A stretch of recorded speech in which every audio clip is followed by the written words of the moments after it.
नमस्कार जी, मैं बीएन फिर एक बार आप लोगों का दरबार। दर्शक, 1991 में गल्फ वार की समाप्ति ने ईरान और इसराइल का बीच खुली दुश्मनी का युग की शुरुआत कर दिया था।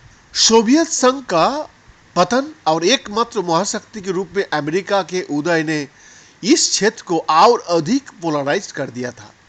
वही ईरान और इसराइल ने खुद को लगभग हर प्रमुख जियोपॉलिटिकल विमर्शों में एक दूसरे के खिलाफ पाया। 1980 का दशक में शुरू हुआ ईरान का न्यूक्लियर प्रोग्राम 1990 का दशक से विवाद का केंद्र बन गया। ईरान और इसराइल एक दूसरे के कट्टर दुश्मन है, जो कि अब जंग के मुहाने पर खड़ा है। इसकी वजह है ईरान का इसराइल पर 180 से ज्यादा मिसाइल अटैक। यह हमला पिछले मंगलवार की रात को हुआ था, जब इसराइल के आसमान में ईरानी मिसाइलों की भारी बौछारें देखी गई। हालांकि एक कोई रहस्य नहीं है कि ईरान इसराइल का कट्टर दुश्मन है, लेकिन कई लोगों को यह जानकर हैरानी हो सकती है कि कभी ऐसा भी समय था जब दोनों देश के बीच बहुत करीबी संबंध थे, लेकिन आज हालात बुरी तरह से अलहदा है। ईरान और इसराइल के बीच संबंध कैसे खराब हुए, इसे समझने के लिए ईरान इसराइल संबंधों का इतिहास को खंगालना जरूरी है, ताकि यह पता लग सके कि दोस्ती आखिर दुश्मनी में कैसे बदल गए। 1948 से पहले तक इसराइल था ही नहीं, ये पूरा फिलिस्तीनी था, जिस पर कभी ऑटोमन साम्राज्य का राज था। 14 मई 1948 को इसराइल अस्तित्व में आया। संयुक्त राष्ट्रों ने 1947 में फिलिस्तीन के बंटवारे का एक प्रस्ताव रखा। यह प्रस्ताव फिलिस्तीन को यहूदी और अरब राज्यों में बांटने का था, जबकि जेरूसलम को एक अंतर्राष्ट्रीय शहर बनाने का प्रस्ताव रखा गया था। यहूदी नेताओं ने इस प्रस्ताव को मान लिया, लेकिन अरब नेताओं को यह मंजूरी नहीं थी। ईरान उन 13 देशों में शामिल था जिन्होंने इसके खिलाफ मतदान किया था। ईरान ने अपने रुख को 1949 में फिर से दोहराया, जब ईरान ने संयुक्त राष्ट्रों में सदस्य के रूप में इसराइल का प्रवेश के खिलाफ मतदान किया था।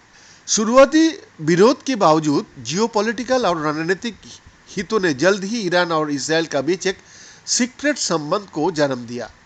हालांकि सार्वजनिक रूप से ईरान ने इसराइल को मान्यता देने से इनकार कर दिया, लेकिन साल 1950 आते आते ईरान तुर्की के बाद इसराइल को एक संप्रभु राष्ट्र के रूप में मान्यता देने वाली दूसरा मुस्लिम बहुल देश बन गया।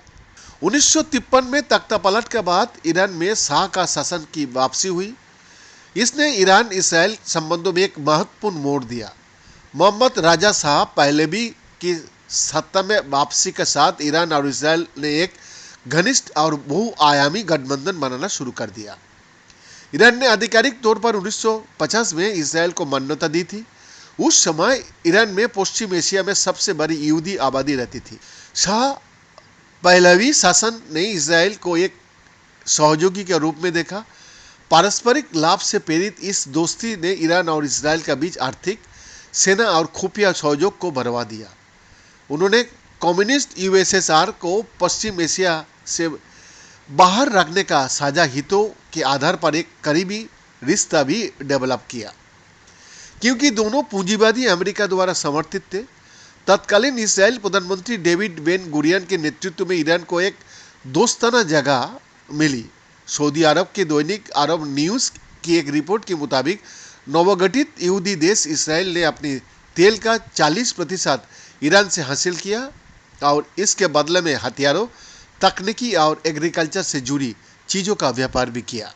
ईरान से तेल इसराइल की इंडस्ट्री और सेना जरूरतों के लिए काफ़ी जरूरी था, जबकि इसराइल के दुश्मन अरब देशों ने तेल पर प्रतिबंध लगा रखा था।